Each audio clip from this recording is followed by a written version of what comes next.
somebody did say that, yo, Anton, I seen your Twitter.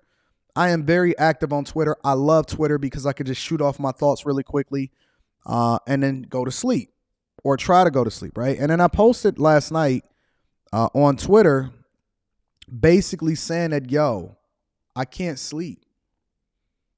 I'm fucked up. I think a lot of y'all think that just because people present themselves a certain type of way on the internet, and the overwhelming majority of the people on Instagram, or they get up on these shows and they only give you the view of how they critique others, but they don't actually let you into their life, that you think that all of these people just got it together. And we all got flaws. The only difference between me and everybody else is that I'm willing to wear mine on my sleeve. I wear my passion on my sleeve. I give y'all the emotion. I give y'all the passion. I do highlight to y'all, I don't want y'all to make decisions based off of your emotions, but everybody has them and everybody go through things. And again, I think that the reason why y'all love me and y'all support me and y'all so loyal to me is because regardless of whether or not you agree with me, you know that I'm telling you the honest to God truth based off of my own life and lived experience. And I'm not just telling you what you want to hear, right? And that's why I hate some of these content creators. I do. And it was a lot of different things that's been bothering me over the past couple of days. I would even say over the past week. And I'm a express some of these things to you right now, right? One thing that I can't stand, and I love to live my life like an open book, regardless of what comes with the good or the bad, my flaws, my issues, my problems, what it is that I feel, what I'm going through, my trials, my tribulations, my ups, my downs, my failures, my successes. I give that to you. I share my family, right? And it's funny because like I'm looking at Rel Riley and he says it's easy to be that way with millions in the bank. How you think I got there? That's part of this conversation, right? Part of this conversation is that my tweet specifically was saying that I'm fucked up because I only sleep 4 hours a day. And when I'm passionate, like I went on that passionate rant yesterday where I was saying B. Taylor and y'all so focused on Pearl. But what y'all don't understand is that Pearl don't fucking sleep. Pearl did a coffee talk maybe a month ago where she was talking about all of the health issues that came along with her neglecting, even though she's a volleyball player, even though she's technically a professional volleyball player and stuff, how all of the health issues that came along with it because she don't fucking sleep. And I'm very much the same way, which is kind of why I can relate to her because there's other things outside of however I feel about whatever she said that we connect on and we strategize about a lot of different things. And I only get about 4 hours of sleep at night. Sometimes I'll go to sleep. Thank you for the super chat. I'm going to be reading that throughout the show. Sometimes I might go to bed at 11 and I'm back up at 3. Last night I was up at 2. Because I was watching the show that Q was putting on and it was so incredible. But my work is my safe space. My work is my safe space. So for the past, my entire life, a lot of people's vices are the things that they go to when they go through things. Because again, everybody goes through things. Some people go into the streets. Some people have addictions when it comes to drugs. Some people go to drinking.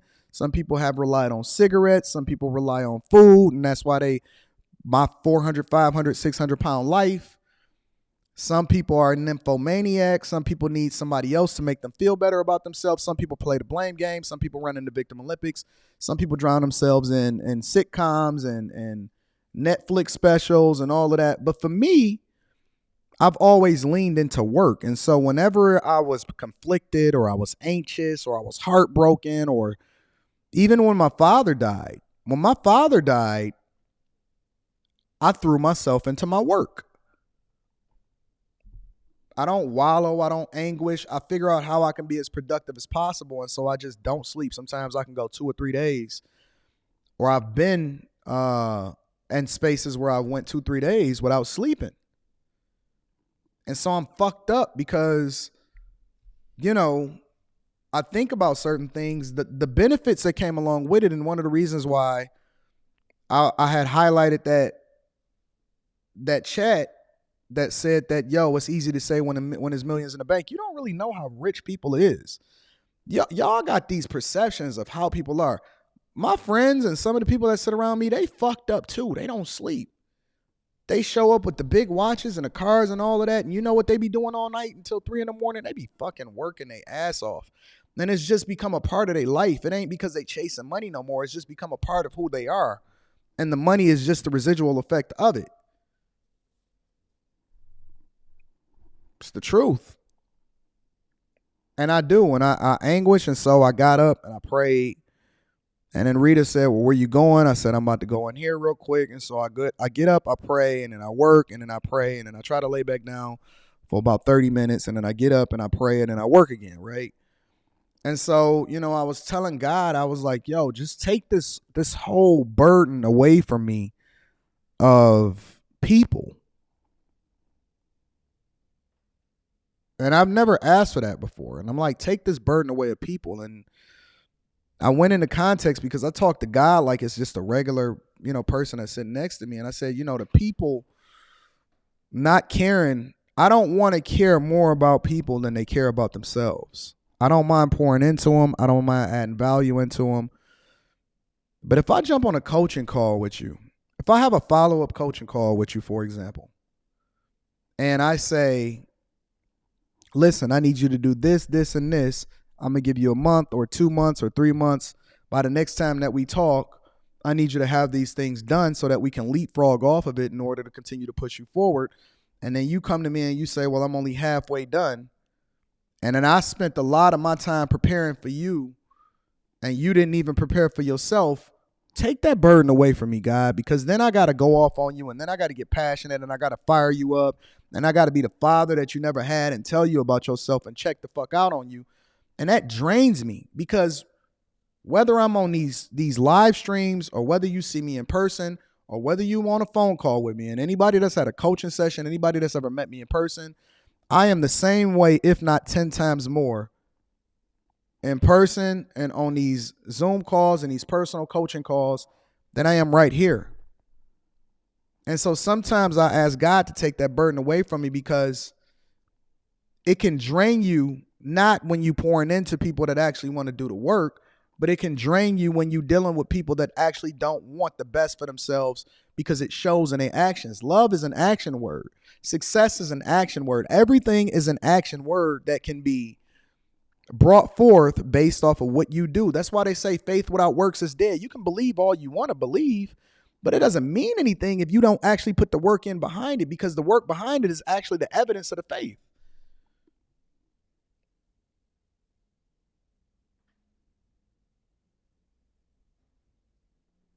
And so I realized who I am.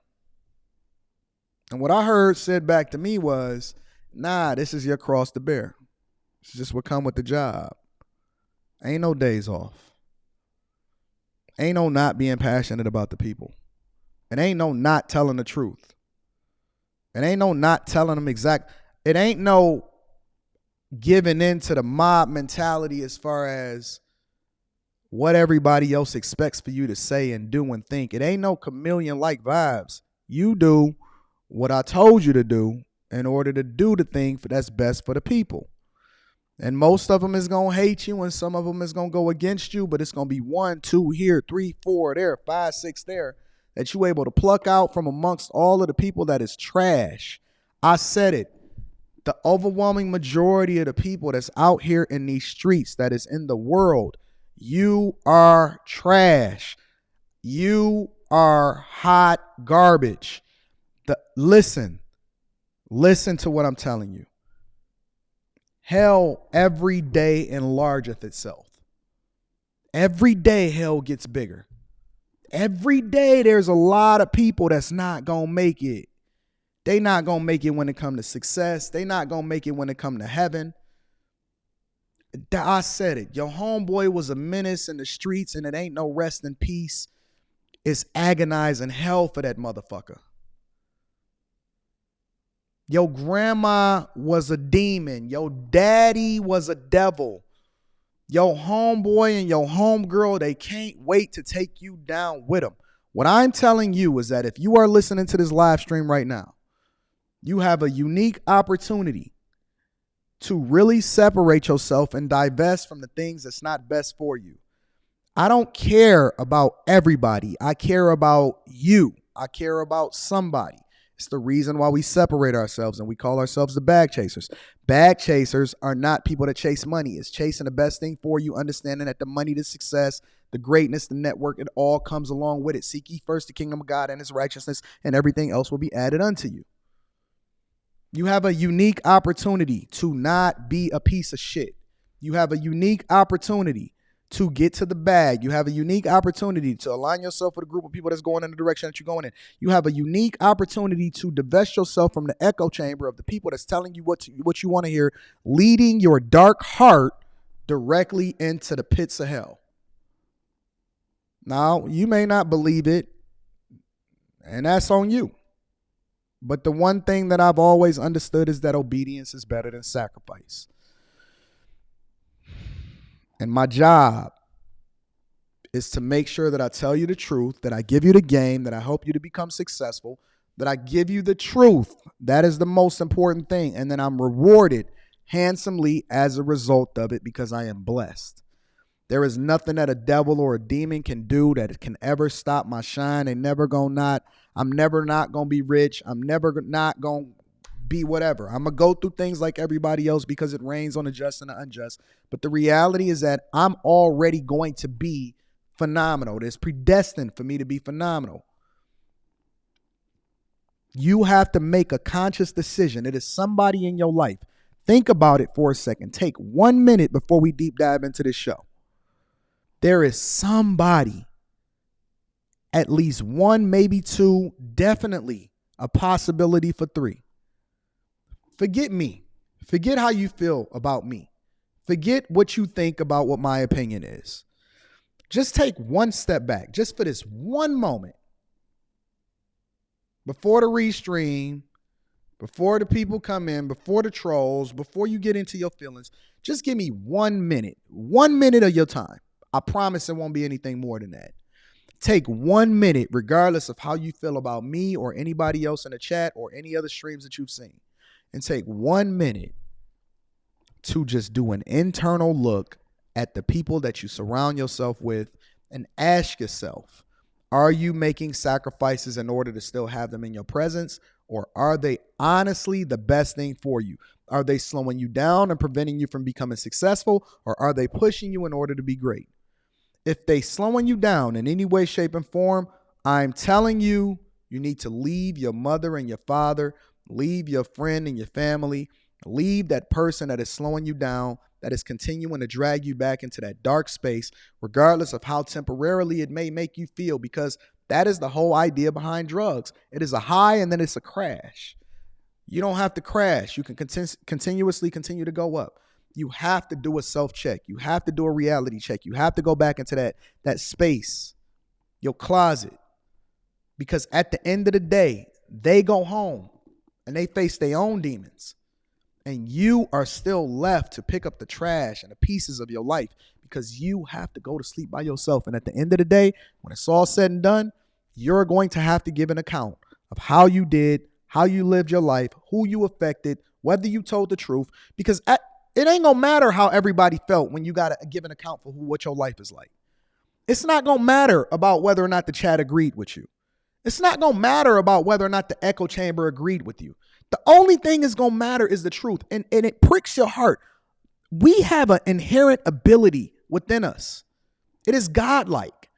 That's why we were made in his image. We have an inherent ability within us to be able to really, really be able to determine who's telling the truth and who's actually telling us what we want to hear. Often at times we ignore the truth in order to make sure that we can do what we want to do and we can justify it within our minds. But when you take a step back and you be real about yourself, and that conflict is warring within you, and it's a war between the spirit and the flesh, that's your inner you. That's your soul. That's your spirit telling you, it ain't all good.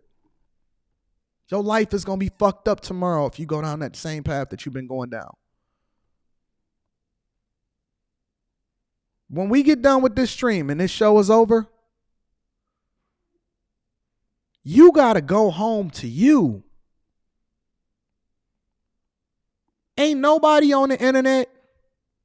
It ain't one content creator on here that's going to be able to go home with you and save you from yourself. You still got to go to work in the morning. You still got to raise your kids. You still got to pay your bills. And ain't none of these motherfuckers actually giving you the game to help you to become a better version of yourself. Think about that shit for a minute. The minute that you start to reject the thing that's best for you just to make yourself feel good, just so you can be a part of the crew. We've seen this happen in high school. We've seen it happen in college. We've seen it happen all throughout our lives. It's happening on the internet right now. People will rather feel good and feel a part of something instead of face themselves, knowing that the truth is right there within their grasp, and they will reject it in order to make sure that they can continue to make sure that everybody else feel good about them being around. And they don't give a fuck about you. I love you, and that's why I tell you the truth.